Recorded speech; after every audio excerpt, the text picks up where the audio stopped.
maestras de Antioquia. He sido invitada a intercambiar con ustedes el tema de la convivencia escolar.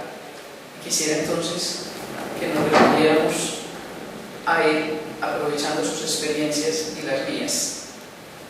Convivencia escolar es un tema que nos convoca diariamente porque el estar con el otro, el vivir con el otro, no es un asunto sencillo. Vamos entonces a mirar cómo para la convivencia escolar se hace indispensable generar normas entre toda la comunidad educativa, normas que deben ser acatadas, normas que deben ser respetadas para evitar el caos. Dentro de esas normas está una que es muy importante y es el manual de convivencia. Y cuando yo les pregunto a mis colegas, a los maestros, ¿y qué es el manual de convivencia?, se generan muchas respuestas. Creo que deben atenerse a una sobre todo, que es la respuesta dada por la ley colombiana. El manual de convivencia es una norma jurídica, y es una norma jurídica muy especial porque además tiene un carácter pedagógico, porque hace parte del acto de formar. Entonces, cuando decimos que es una norma jurídica, tenemos que atribuirle todas las características de la norma jurídica. Voy a mencionar solo algunas. Es una norma jurídica porque es de carácter heterónomo, es decir, se nos impone desde afuera, aunque no nos guste, diferente de las normas morales de las que yo estoy convencida de su valor y por eso las acato. El manual de convivencia es además una norma coercible, y coercible es que me pueden obligar a su cumplimiento. Yo puedo transgredir la norma, pero si la transgredo, de ahí se van a derivar consecuencias o sanciones para mí.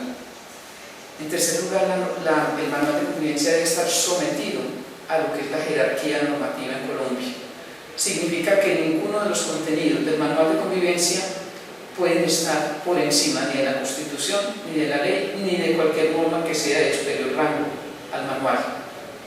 También el manual de convivencia, el manual es formal, y formal significa que debe consignarse por escrito. Todo aquello que me parezca importante para la convivencia debe aparecer consignado expresamente en el manual. Entonces, el manual debe además ser una norma válida. Y válida es que tengo que respetar el procedimiento que la ley colombiana dice para su creación. En un momentico vamos a ver muy rápidamente cuál es ese procedimiento, y así es como se debe hacer el manual de convivencia. No solamente el diseño, sino el rediseño en el caso de que haya que modificarlo. El manual también debe ser eficaz, y eso significa que debe cumplir aquellos propósitos para los cuales se hizo. El manual siempre tiene una intención y un propósito, y a eso se debe orientar. Ya les recuerdo, el manual siempre tiene un carácter pedagógico.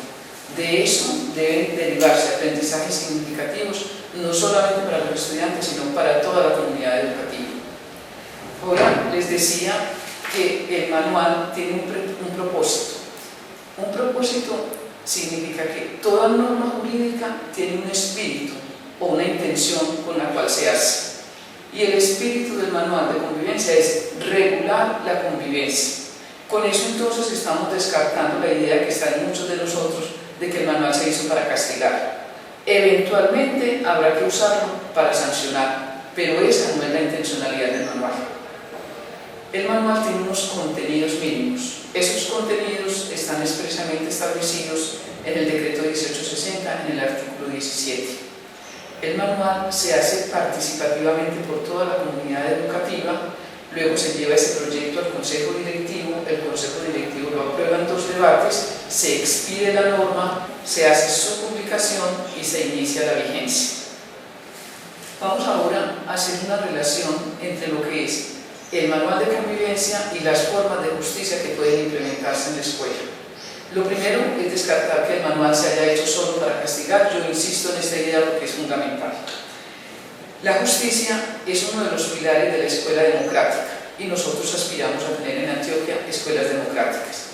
La justicia no se hace solamente castigando, la sanción no es la única forma de justicia que hay establecida en la escuela.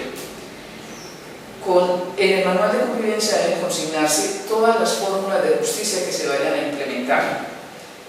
Y el manual debe decir cuáles son los procedimientos a seguir para justicia.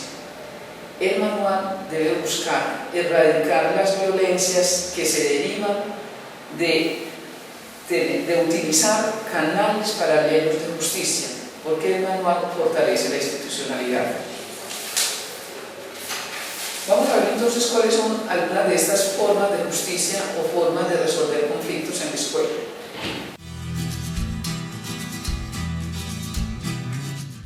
Tenemos la creencia de que en la escuela la única forma de resolver conflictos es la del castigo. Quiero presentarles hoy unas fórmulas que se denominan autocompositivas y que son las fórmulas ideales para que efectivamente al conflicto se le dé salida. Autocomponer significa que las mismas partes que están inmersas en el conflicto les dan salida ellas mismas les dan salida, y eso lo hacen bajo formas negociadas. La autocomposición tiene varias modalidades, pero solo voy a mencionar aquellas que se pueden aplicar en la escuela. La primera, que es la forma ideal de resolver conflictos, y es entre las partes directamente negociando sus diferencias. Esa forma se llama negociación directa. Y la negociación directa, para este caso, tiene dos posibilidades. Una, que se denomina hablar hasta entendernos, que será objeto del encuentro número 4 de PROFIC, ahí nos vamos a referir específicamente a esta fórmula, y otra que se llama la concertación. La concertación es una figura que creo que vale la pena explorar porque se da cuando las partes en el conflicto son plurales y entonces van a la mesa de negociación por medio de un representante. Ese representante es efectivamente el representante de los intereses de las partes. Se da, por ejemplo, en la escuela si dos estamentos o más estamentos están en conflicto. Si están en conflicto los padres de familia con los directivos o los maestros con los directivos, entonces se pueden designar representantes e ir a hacer una negociación para saber cómo se le da salida a ese conflicto. Hay otra forma de negociar conflictos en la escuela que se denomina mediación. En la mediación ya se requiere de la participación de un tercero, pero ese tercero apoya y facilita los procesos de negociación. El tercero no le da salida al conflicto, el tercero no resuelve el conflicto, son las partes quienes están empoderadas suficientemente para decir de qué manera pueden resolver ese conflicto. Estamos hablando en todos estos casos de lo que se llama justicia co-construida. Co-construir justicia significa eso. El ser humano que está en conflicto con el otro, que se sienta a negociar su diferencia y que crea fórmulas de justicia que son más cercanas, que son más democráticas y que les permiten unas salidas que se van a cumplir con mayor fuerza porque están en la convicción de aquellos quienes negociaron su diferencia. Entonces, las ventajas de la autocomposición son clarísimas. En primer lugar, la autocomposición fortalece la autonomía. En segundo lugar, la autocomposición genera espacios de palabra. En tercer lugar, la autocomposición permite que la argumentación florezca, que sea el argumento del otro o el argumento mío o los argumentos intercambiados los que finalmente determinen qué es lo mejor para las partes en conflicto. Y el acuerdo es un acuerdo que está más cercano a los intereses de las partes. Entonces, en términos de formación, en términos pedagógicos, nos parecen fórmulas ideales de justicia, a más de que fortalecen el tejido social y construyen ciudadanía, fortalecen también las competencias ciudadanas. Todas estas bondades nosotros le vemos a la autocomposición, sea bajo la forma de negociación directa o de negociación asistida. Quisiera que miráramos con atención este tema que voy a tratar ahorita. Es el tema del proceso disciplinario. Pocas veces lo conocemos con este nombre, es el nombre técnico, proceso disciplinario. Y cuando yo digo proceso disciplinario me estoy refiriendo a otra forma de justicia. Cuando yo digo proceso disciplinario me estoy refiriendo a otra forma de justicia en la escuela. Me estoy refiriendo a la forma heterocompositiva. Heterocomponer significa que hay un tercero que por vía de autoridad y de manera legal, no arbitraria, le da salida al conflicto. Ha tenido a unos procedimientos, a unas competencias, a unas formas preestablecidas, porque no puede ser de cualquier manera. El tercero tiene la potestad de resolver, pero no puede hacerlo a su manera. Tiene que ceñirse estrictamente a lo que dice la ley colombiana. Entonces, cuando yo adopto esta forma del proceso disciplinario como forma de justicia en la escuela, estoy en la ruta hacia la sanción. No necesariamente del proceso disciplinario se sigue una sanción, pero es clarísimo que si yo estoy adelantando un proceso disciplinario es para determinar si esa persona que se llama disciplinado, si a esa persona debo o no sancionarla. Muy bien. Por ser una fórmula sancionatoria, yo considero que debe ser una fórmula residual en la escuela.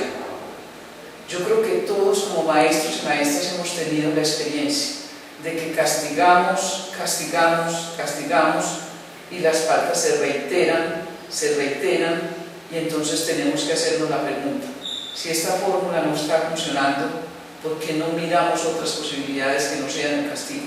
Por lo menos darle lugar a otras opciones en la escuela, porque frente al castigo sentimos la impotencia y a veces sentimos que los estudiantes están rebasando toda forma de autoridad y que esto va avanzando hacia el caos.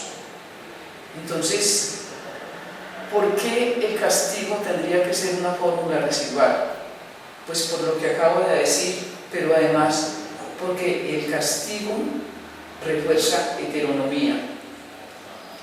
Significa que cuando un estudiante ha cometido una falta y lo castigan, lo que sigue es que él va a insistir en esa o en otra falta, y lo que va a tratar de ver es que no lo vayan a pillar en falta, precisamente para que no lo castiguen. Entonces él está buscando lo que en la ley colombiana se llama la impunidad, ¿cierto? A ninguno nos gusta que nos castiguen. Y entonces él no está convencido que con ese acto que realizó dañó a alguien o que causó caos en la convivencia. Él no está convencido de eso, sino que él lo que está convencido es que se tiene que escapar de todas maneras a ese castigo que se le va a imponer. Pero el castigo también asume la forma de venganza. El castigo es retaliación, y entonces a veces los maestros, a veces los padres de familia asumimos el castigo porque el que las debe las tiene que pagar, ¿cierto? Y eso pedagógicamente no tiene ningún sentido. Esa es una fórmula que no aporta en el proceso formativo de los estudiantes. Por eso el castigo tiene que ser residual. Se castiga para que no se vuelva a cometer la falta, y se castiga porque se cometió la falta. Entonces el castigo tiene también esa doble connotación, para desestimular al otro de que vaya a hacer lo que este estudiante hizo en un determinado momento. Así las cosas, nosotros consideramos que solo cuando se hayan adoptado las otras fórmulas de justicia en la escuela se deberá acudir al proceso disciplinario. Y ahora, entonces, nos pondremos en la situación de qué pasa cuando se va a iniciar un proceso disciplinario a un estudiante. Cuando se va a iniciar un proceso disciplinario, hay que tener en cuenta siempre el debido proceso. Y creo que hemos trabajado mucho con la expresión debido proceso, porque eso nos ha costado muchas tutelas perdidas, nos ha costado muchas lágrimas, nos ha costado muchas rabias, y entonces creo que vale la pena que dediquemos unos minutos a saber de qué se trata. El debido proceso es un derecho fundamental, tiene por lo tanto rango constitucional. Está contemplado en el artículo 29 de la Constitución Política y está también desarrollado en la ley. El debido proceso básicamente tiene dos contenidos. Uno, el derecho de defensa, y dos, la presunción de inocencia. Estamos entonces frente a la situación de un estudiante que presuntamente ha cometido una falta y a quien se le inicia un proceso disciplinario. Si a ese estudiante se le aplica el debido proceso, debemos tener en cuenta, y debe estar consignado en el manual, frente al derecho de defensa, primero, que ese estudiante tiene derecho a nombrar un abogado. para que lo represente y le haga una defensa técnica. En segundo lugar, que el personero de los estudiantes debe acompañar al disciplinado, ya dije que así se llama el estudiante que se le adelanta el proceso disciplinario, debe acompañar al disciplinado porque debe ser garante de los derechos de ese estudiante. En tercer lugar, los padres, cuidadores o representantes del estudiante, que casi siempre es menor, deben estar en ese proceso también. También hace parte del derecho de defensa el que el estudiante pueda mirar el expediente que se constituye a raíz o que se inicia a raíz de la iniciación del proceso disciplinario. Entonces tiene derecho a ver el expediente, tiene derecho a estudiar ese expediente y también tiene derecho a pedir copias. Las copias pues sí las tendría que costear él, pero tiene derecho a solicitar copias y se le tienen que conceder esas copias. También como garantía del derecho de defensa, el estudiante puede presentar alegaciones, puede pedir pruebas, puede controvertir las pruebas que se hayan arrimado en su contra y puede presentar recursos. Los recursos generalmente son el de reposición y el de apelación. En garantía del derecho de defensa, el disciplinado debe estar siempre enterado de todo aquello que vaya sucediendo en el proceso disciplinario y el disciplinado no puede ser sometido en ningún momento a humillaciones ni se pueden desconocer sus derechos, porque a veces creemos que como él cometió una falta, acuérdense que no la cometió, presuntamente la cometió, como cometió una falta, entonces no tiene derechos. Sí tiene derechos y hay que garantizárselos. Ahora, ¿cuál es el contenido fundamental del derecho de la presunción de inocencia? La presunción de inocencia dice que es a la institución educativa a quien le corresponde la carga de probar la responsabilidad del estudiante. Así que el estudiante, si no quiere hacer nada en su defensa, está en su legítimo derecho de tomar esa actitud. Es la institución educativa quien debe garantizar, quien debe responder, porque efectivamente fue él el que cometió la falta. En segundo lugar, no se le pueden anticipar sanciones al estudiante, porque está presumido de inocencia, entonces no se puede anticipar la sanción. Y en tercer lugar, si hay dudas acerca de la responsabilidad de ese estudiante, se le debe absolver. Las dudas se resuelven en su favor. Son contenidos mínimos entonces de lo que es el debido proceso y deben estar instalados, inscritos, expresamente señalados en el manual de convivencia, porque las reglas deben ser claras, porque se aplica el principio de transparencia. Cuando a mí se me somete a un proceso disciplinario, yo desde el principio saber de qué se trata.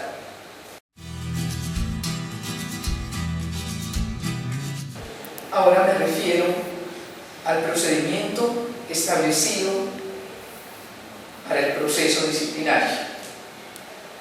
Primero, les señalo que debe haber un funcionario competente para conocer de ese proceso disciplinario. He recalcado mucho esta idea, pero es que esa idea es de que el procedimiento disciplinario no se puede hacer arbitrariamente. ¿Y quién es el funcionario competente para conocer del proceso? Pues el manual de convivencia tiene que decir quién es el funcionario competente. Normalmente a los maestros nos corresponde conocer de faltas leves en el aula, normalmente.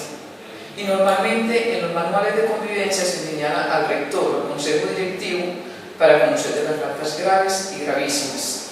Entonces es ese funcionario competente quien debe adelantar este procedimiento que me voy a referir ahora, no otro funcionario. E insisto también en esto porque a veces los docentes inmediatamente se comete la falta, como estamos ahí viendo los hechos, entonces tomamos decisiones. Y esas decisiones son decisiones desacertadas, se instaura la tutela, se pierde la tutela y, como digo siempre, pierde la institucionalidad completa. Pierde la institución educativa, pierde el estudiante, pierde el maestro, porque el estudiante piensa que ganó mucho porque miren cómo yo instauro una tutela y la institución educativa queda vencida. Entonces, por favor, hagamos las cosas como se deben hacer, porque a veces sentimos la angustia de que no se puede sancionar en la escuela. Sí se puede sancionar, lo que pasa es que tenemos que respetar los procedimientos. Entonces digo, hay un hecho que ocurrió en la escuela y ese hecho puede ser un hecho o una omisión, y ese hecho u omisión están consagrados en el manual de convivencia como configurativos de una falta. Si yo como maestro no soy competente para conocer de ese hecho, inmediatamente yo remito al funcionario competente con un escrito. Si tengo algún documento o alguna prueba que respalde ese hecho o esa situación, lo acompaño a esa revisión y se lo envío al competente. Hasta ahí va mi actuación.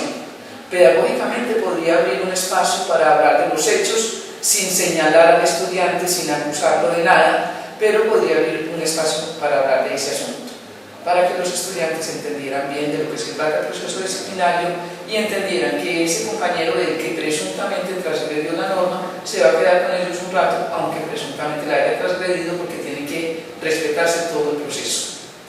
Entonces, el funcionario que recibe la revisión eleva lo que se llama un pliego de cargos. Un pliego de cargos es un escrito que tiene la fórmula de una resolución, tiene la forma de una resolución, en donde se dice cuáles fueron los hechos, quién presuntamente los cometió, cuál es la falta en que presuntamente incurrió, cuáles entonces serían las pruebas que se van a practicar en ese proceso, y se ordena la notificación al disciplinario. En esa resolución tienen que quedar muy claras todas las situaciones, es decir, señalar cuál es el artículo del manual de convivencia que presuntamente transgredió este estudiante, porque de eso es de lo que se va a defender él durante todo el proceso disciplinario. Cuando la resolución está lista, inmediatamente se procede a lo que se llama la notificación personal. Notificar personalmente es poner en conocimiento del disciplinado ese pliego de cargos. Para eso se le entrega una copia del escrito. El escrito va acompañado de anexos, si hay anexos. El disciplinado firma el escrito, firma el original, el que se queda en el archivo. Entonces lo firma, lo recibe y se lo lleva para efectos de hacer lo que se llaman los descargos. Los descargos son: el descargo es un escrito que hace el estudiante disciplinado diciendo qué tiene que ver con esos hechos que se le están imputando en ese pliego de cargos y solicitando pruebas si considera que hay lugar a pruebas. Viene entonces una etapa que se llama de práctica de pruebas. En la gráfica que les estamos anexando se va a ver perfectamente todo ese procedimiento. Viene entonces la práctica de pruebas. ¿Y cuáles pruebas se practican? Todas aquellas que fueron ordenadas por el funcionario competente, las que fueron solicitadas por el disciplinado, y en esa práctica de pruebas puede estar presente el estudiante.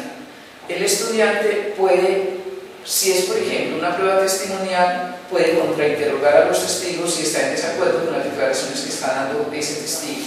Puede en todo caso controvertir todas las pruebas que se están presentando en su contra y puede presentar aquellas que le favorezcan. Luego de que se pasa el periodo de la práctica de pruebas, viene lo que se llaman las alegaciones. El disciplinado recoge todo lo que ha sucedido en el proceso hasta ese momento y presenta alegatos diciendo cómo no es responsable de lo que allí sucede, no se le pueden imputar esos hechos que allí suceden, o es responsable pero tiene algún atenuante, algún eximente o algún agravante de su responsabilidad. Todo eso lo manifiesta en el escrito y lo deja en manos del funcionario competente. Luego viene la decisión. Ese funcionario dice: de acuerdo con lo que ha sucedido en este proceso disciplinario, este estudiante es responsable o no es responsable. Si considera que el estudiante no es responsable, lo absuelve, y si considera que el estudiante es responsable, entonces ese estudiante lo responsabiliza efectivamente y el estudiante tiene derecho a presentar recursos. Presenta los recursos y una vez agotados los recursos, el funcionario vuelve a decir si confirma lo que inicialmente dijo o si lo absuelve. Si lo absuelve, archiva el expediente, y si lo responsabiliza, hay lugar a aplicación de la sanción. Luego de que se aplique la sanción, entonces el el expediente se archiva. Ese es, en síntesis, lo que es un proceso disciplinario.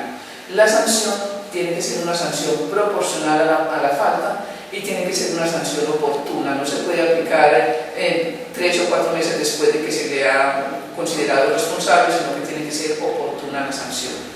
Entonces, fíjense que es un proceso reglado, formalizado.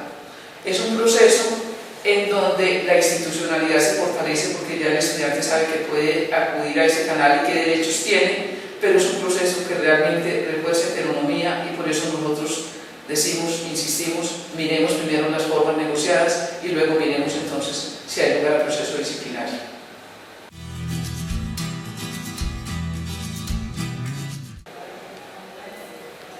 Para finalizar, yo quiero invitarlos a que hagan una conexión directa entre estas reflexiones que les he puesto a consideración en el día de hoy y este trabajo que estamos haciendo con la Secretaría de Educación Departamental de Antioquia a través del programa PROFIC, para que ustedes en esa conexión aporten su experiencia, aporten su conocimiento y sepan que la convivencia se teje diariamente en la escuela, tiene que ver con el compromiso de cada uno de nosotros como maestros, tiene que ver con que el afecto y la autoridad pueden ir de la mano, no riñen, y tiene que ver con que las normas que están en la escuela son, como todas las normas que están en este país, de cumplimiento para todos.